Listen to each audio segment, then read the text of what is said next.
When touch is used sparingly and intentionally, it electrifies. And you want to electrify him. Seduction is not just romance or a fleeting desire. It is power. It is a delicate dance, and Robert Greene breaks down the art of seduction so perfectly. But I must warn you that these secrets are not for the faint-hearted. These tips I'm about to share with you are so profound that it might make your heart race or stop altogether. He reveals the secrets to master the game of allure. They demand patience, strategy, and a profound understanding of human nature and human psychology. Let's begin. The power of delayed gratification. Desire is born from not having, but wanting. Too much availability kills excitement. The art lies in leaving them wanting more. To truly seduce, you must cultivate and create tension. A delicious yet unbearable tension. He must be yearning for the next moment with you and wondering what might come next. Think about a glance from a crowded room that lingers a second longer. The next time you feel tempted to give everything up too soon, think again and pull back. These moments plant the seed of obsession and leave a meeting sooner than they expect. But you also need to let the silence in between you do the work for you. The greatest seducers are fully present in the moment, and I don't think seduction can happen without presence. It's an art between presence and absence, because if you do not demand your presence in a room, you are just simply forgotten. But if you cultivate presence and absence, this is the power that you hold. You need to make the person you want feel like the only special person in your life and in your entire world. Predictability is the death of seduction. You need to be consistent, but once in a while, break the schedule. Do something different. Keep him on his toes. Keep him at the edge of his seat, wondering what your next move might be. Everything begins on creating an aura of mystery. Seduction thrives on the unknown. A mysterious person awakens curiosity, and that curiosity creates obsession. Consider historical figures like Greta Garbo. She said, "I want to be alone." By revealing so little, she became a blank canvas that the other person can only project their own fantasies onto. The more you are seen and heard, the more common you appear. Start by controlling what exactly do you reveal. Let your presence create questions, not answers. People are drawn to what they cannot have or what they do not understand.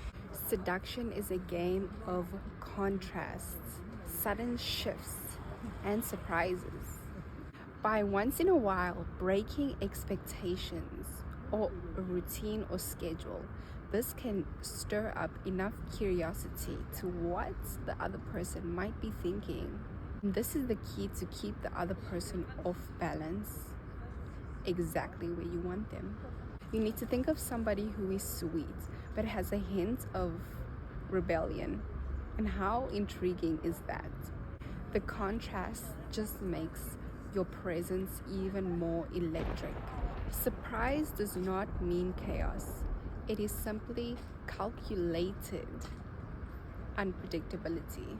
Maybe it's the fact that you dress differently than you usually do. Maybe it's the fact that you're being so playful in a serious situation. The unexpected keeps them in a state of anticipation and suspense. Words can be powerful, but you have to understand that silence can do all the dirty work for you. What is left unsaid has more power than what is spoken.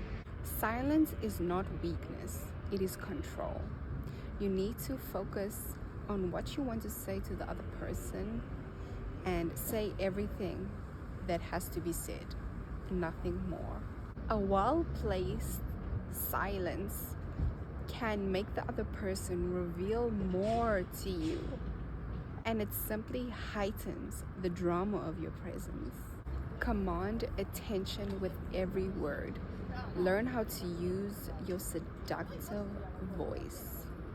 Your voice is the most underestimated tool that you need to start using correctly. The tone, the rhythm, the inflection of your voice matters. Your voice should soothe, should excite, should command respect. Think about Marilyn Monroe. She had a breathy, intimate, sweet voice. Make the ordinary feel extraordinary.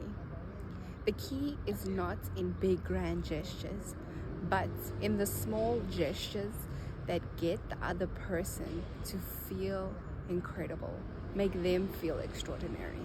The seducer brings magic into the everyday life. It is about turning ordinary moments into magical, meaningful experiences. Imagine somebody preparing dinner. Instead of rushing to get it done, they play some music, they light a candle, they slow it down. The act itself becomes an experience which we all desire. And think of a simple walk in the park.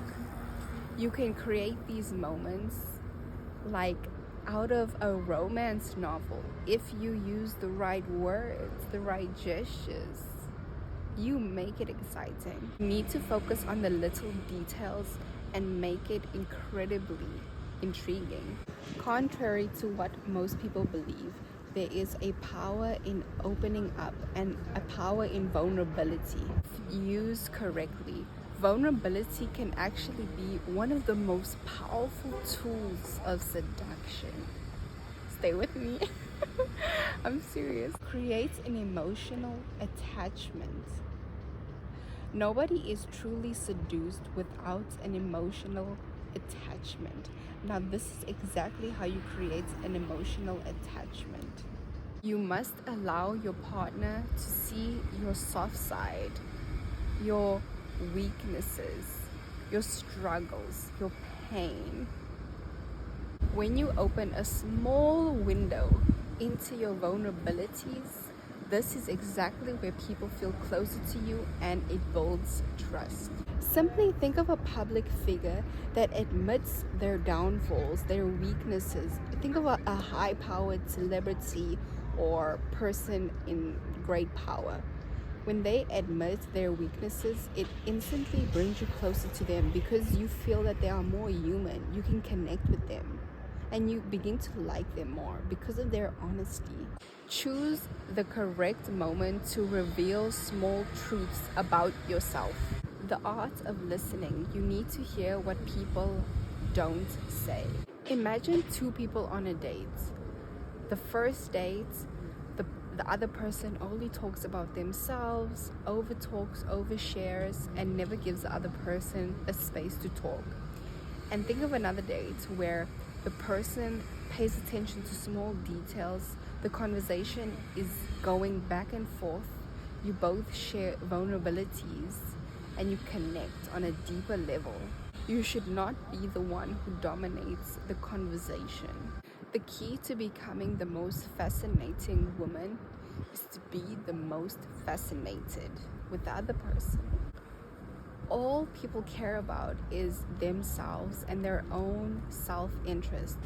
So to make you stand out is to start caring about the other person's interest.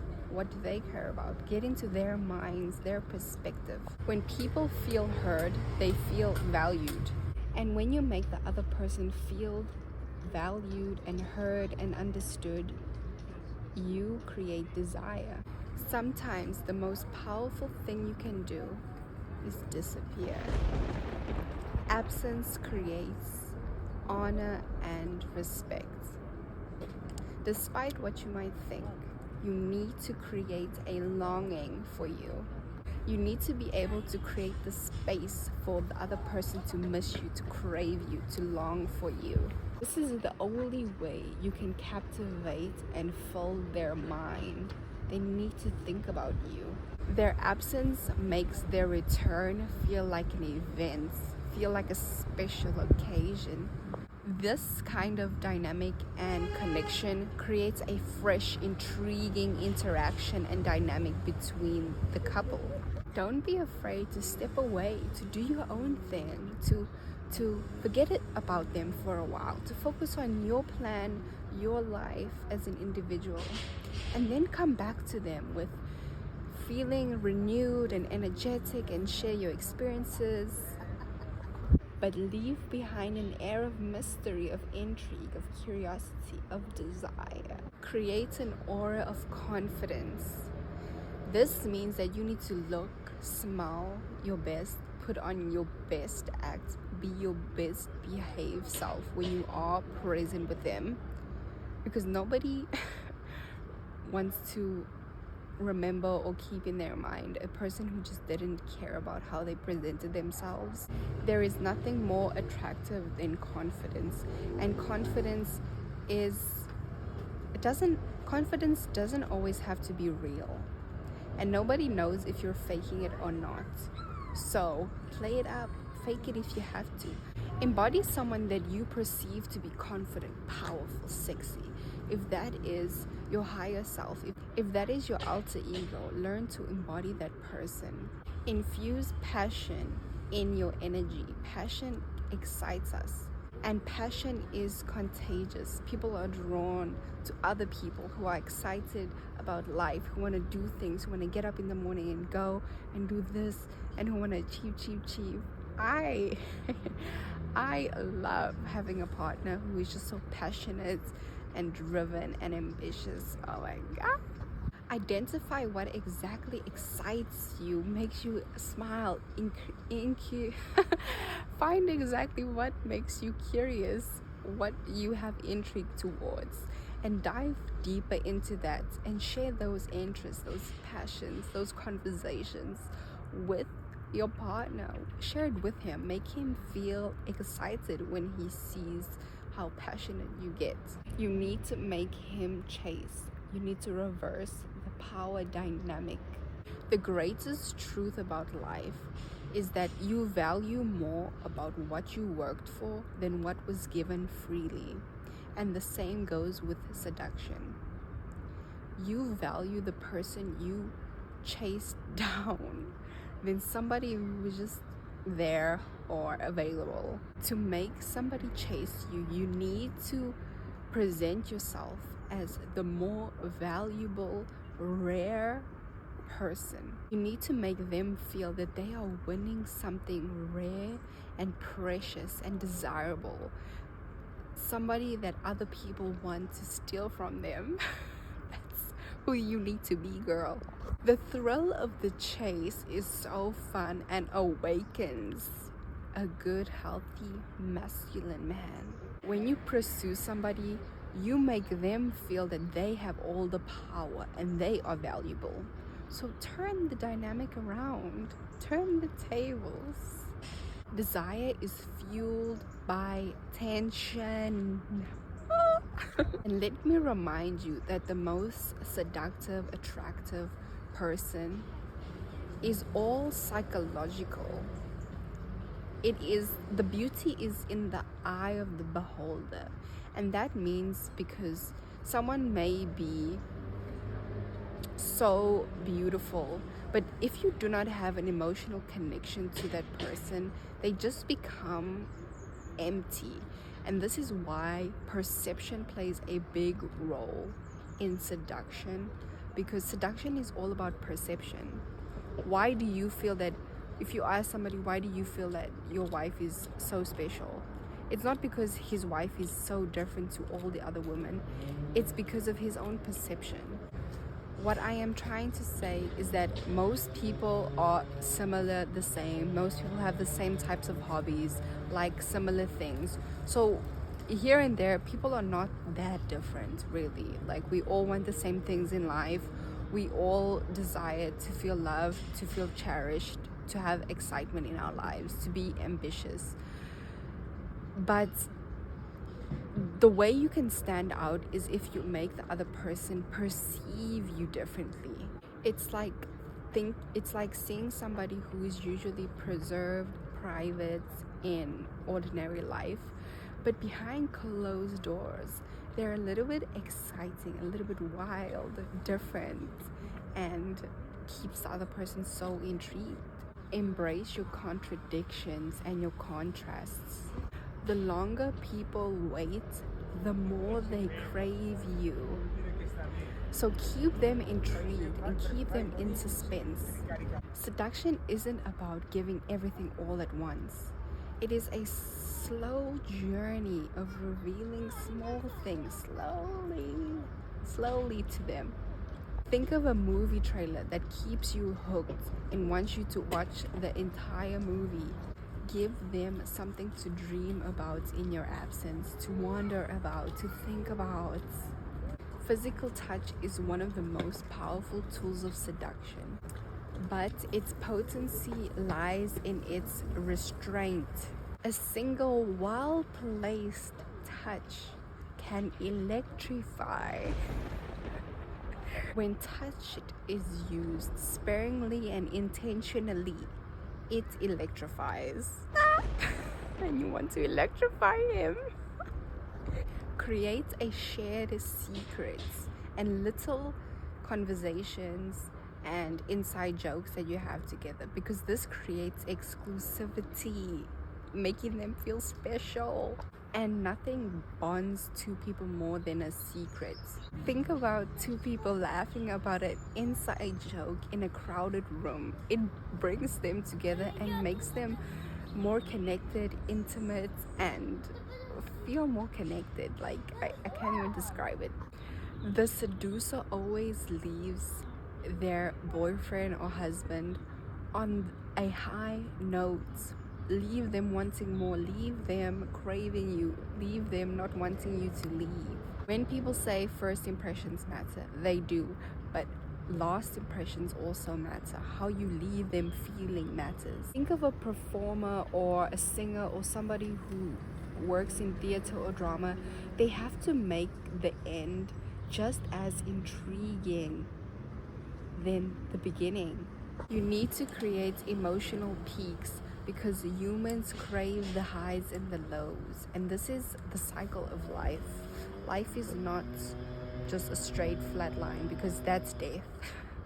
We go in ups and downs and round. So you need to keep people on this emotional loop.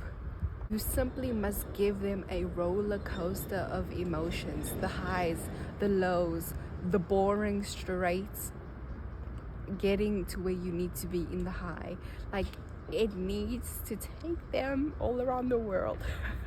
Think about a boring movie that has no peaks, no highs, no emotional outbursts, no drama, no conflict, no spice.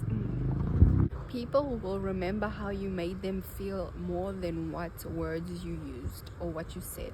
People long for change, from an escape from the mundane, boring lifestyle and the same predictable schedule. It's like when you see your partner in a different situation that you haven't seen them before, or in a different place or event, it's like you see them in a new, refreshed light. You see them differently. Seduction thrives on the tension of control and surrender. Seduction is a dance, a rhythm, and you need to be able to know when it's time to take your power, control the dynamic, or surrender. Few things are as powerful as nostalgia. This is why your ex may seem like the most perfect person when in reality they weren't. But nostalgia is such a strong emotion because we all cling to a time when we thought life was easier or things seemed better, but in that moment we were like, oh my gosh, I am living miserably. But when you look back on it, you forget all the mistakes, all the bad parts, and you just remember all the good, and you erase the rest. Seduction all comes down to authenticity. You have to be yourself. Sure, now and again you can use these secrets or tips, and let me know if you do in the comments, but you have to be authentically you, because we are all different in some way. We all have different interests and hobbies, and this is our power, our light, and what makes us shine as an individual. We all crave seduction in our lives, and it is not about manipulating people.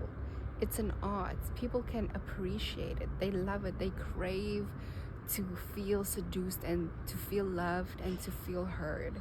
So seduce people in your everyday life. Make people feel special. It's a good thing, not a bad, evil thing. So I hope you enjoyed this video. If you did, like it and support me. Thank you so much. Bye.